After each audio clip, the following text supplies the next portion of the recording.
Not equal to b1 बटे b2 होगा तो एक हल आएगा, द्वितीय हल होगा।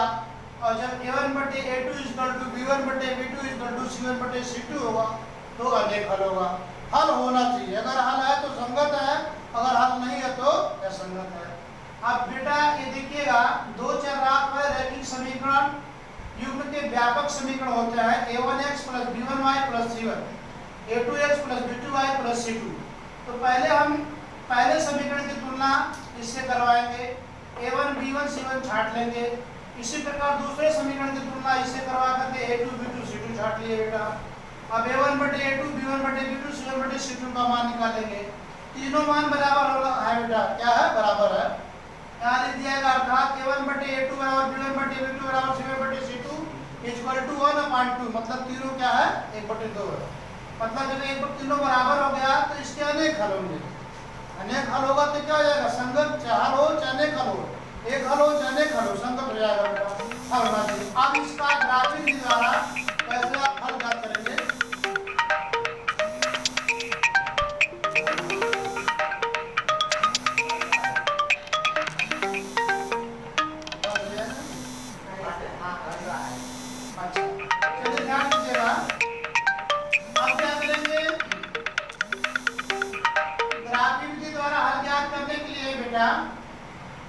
दोनों समीकरणों को y के पदों में लेंगे।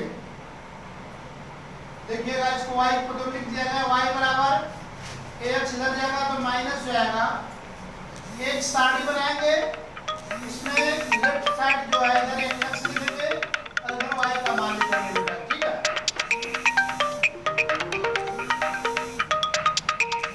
अब क्या होगा, यहाँ में अपने मन से मान लेंगे, अगर x का मान हम 5 लेते हैं तो 5 में मान घटाएंगे तो y का मान 0 हो जाएगा। अगर x का मान 3 लेते हैं तो 5 में से 3 घटाएंगे तो 2 हो जाएगा।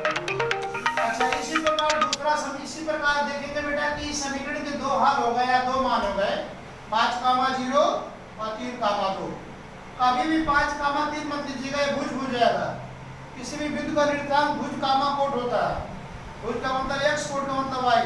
5,0 3,2 ये इस समीकरण के दो हल हो गए, मान हो गए, ठीक है। इसी प्रकार दूसरा समीकरण निकाले तो देख रहा बेटा, दोनों दूसरा समीकरण जो होगा सेम पहला समीकरण है, मतलब दोनों समीकरण इक्वल हो गए, यही मान इसका भी हो सकता है।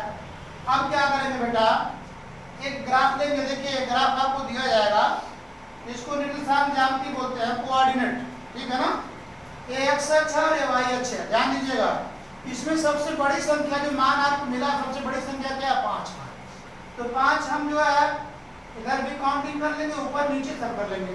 आपको बताया गया कि मूल बिंदु से दाहिने तरफ की दूरी और ऊपर की दूरी धनात्मक होती है और मूल बिंदु से बाएं और नीचे की दूरी ऋणात्मक होती है। पहला बिंदु क्या 5,0, 5 क्या है, x अक्ष पे 5, 1 2 3 4 5, y अक्ष पे कुछ नहीं जाना है, तो हो जाएगा पहले बिंदु का निशान 5,0। दूसरा क्या बेटा 3, x अक्ष पे 3, 1 2 3 यहाँ हो गया, और y अक्ष पे 2 जाएंगे। इसको आगे बढ़ाएंगे, इसको ऊपर बढ़ाएंगे, दोनों काट दिया, इसका नाम b रखेंगे, 3,2। अब बिंदु b को बिंदु से मिलाते हुए रेखा खींचेंगे बेटा। अब ये रेखा जो होगा, कई समीकरण हो गए, एक रेखा जो है ये दोनों समीकरण होगी, अर्थात अनेक हल का मतलब ये हो गया कि एक ही रास्ते से दोनों रेखाएं जा रही हैं और कई जगह काट रही हैं। जब कई जगह काटेंगे तो कई हल होंगे, इसलिए कहा जाता है कि जब रेखाएं मतलब जब एक ही बिंदु से जाएंगी तो संपाती होंगी, अर्थात अनेक हल होगा। जब अनेक हल होगा तो संपाती होंगी, क्लियर।